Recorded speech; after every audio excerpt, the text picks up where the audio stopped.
Development of emotional competence. Students will explain the emotional competence in early childhood care and education.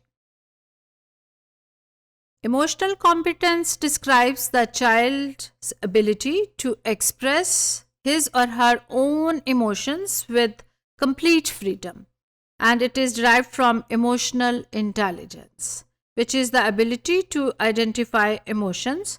Competence जो हम बात करेंगे उसका एक लेवल है, जैसे आप समझते हैं कि काबिलियत है और काबिलियत में एक सलाहियत पैदा हो जाती है कि उसने किस तरीके से इन सारे जो चीज़ें हैं उनको डेवलप करना है अपने एक ज़ात के अंदर. जो emotional competence can be described as having two sides. दो इसके एस्पेक्ट्स हम देखते हैं. इंटरपर्सनल जो इनसाइड हैं आपके अंदर, एक बच्चे के अंदर जो इमोशंस हैं वो कॉम्पिटेंस डेवलप हो रही है, और दूसरी इंटरपर्सनल है लोगों के साथ, और जो एक रिलेशनशिप में जो बच्चा है वो एक दूसरे के साथ किस तरीके से अपनी सलाहियतों को, काबिलियतों को डेवलप कर रहा होता है.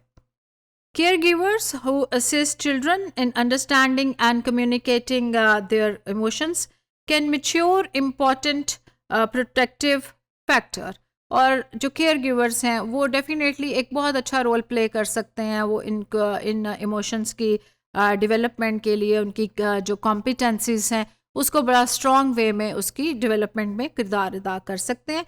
Social and emotional ability to interact in a positive way with others, communicate feelings, और इसी तरीके से हम देखते हैं कि कितने पॉजिटिवली मस्बत अंदाज में जो बच्चा है इन स्किल्स को अपने साथ लेकर चलता है, और फिर अपने जो बिहेवियर है, जो अपना एटीट्यूड है, उसको किस तरीके से रेगुलेट कर रहा होता है.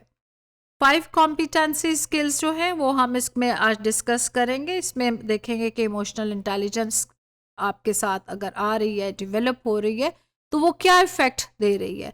तो ऐसी 5 स्किल्स हमारे सामने नजर आती हैं.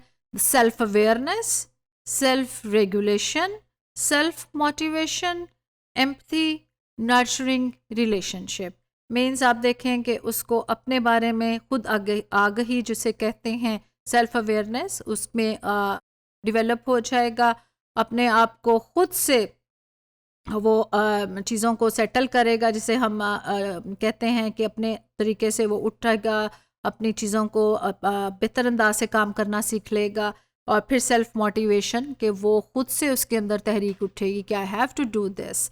लोगों के साथ हमदर्दी, और दूसरे जो आपके रिलेशनशिप हैं, आपके इर्द गिर्द के लोग, पेरेंट्स हैं, बहन भाई हैं, उनके साथ कितना बेहतर उसका जो रवैया है, जो ताल्लुक़ है, वो कैसे वो कितना बेहतर सलाहियत उसके अंदर आ जाएगी. The age range from 0 to 5 years old represents a critical window of both learning and teaching.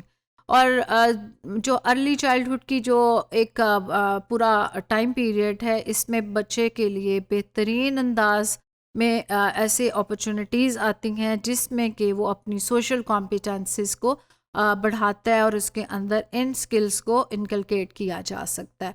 So it is the responsibility of the educators, the care givers, कि वो इन लाइन्स पे बच्चों की ट्रेनिंग करेगा, उसको ऐसा माहौल देगा, और उसके साथ साथ उसके पेरेंट्स भी उतने ही उसके लिए रिस्पॉन्सिबल हैं कि अगर ये स्किल सीख लेंगे तो उनकी जो इमोशनल कॉम्पिटेंस है वो कितनी बेहतर होकर उनके सामने आएंगी.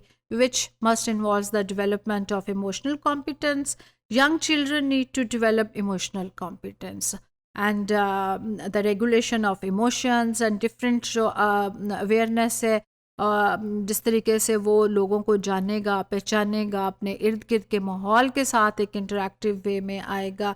नॉलेज होगा, उसको इल्म रखता होगा कि मैंने अब किसी चीज़ को ओन कैसे करना है, और फिर मैंने दूसरों के जो इमोशंस हैं, जज्बात हैं, उनका कैसे ख्याल रखना है. वो अपने जो लिंक्स हैं अपने बहन भाइयों के साथ, उसको किस तरीके से डेवलप करेगा.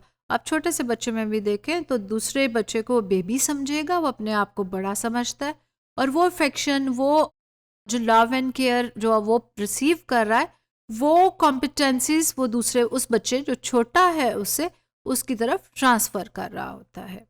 Thank you.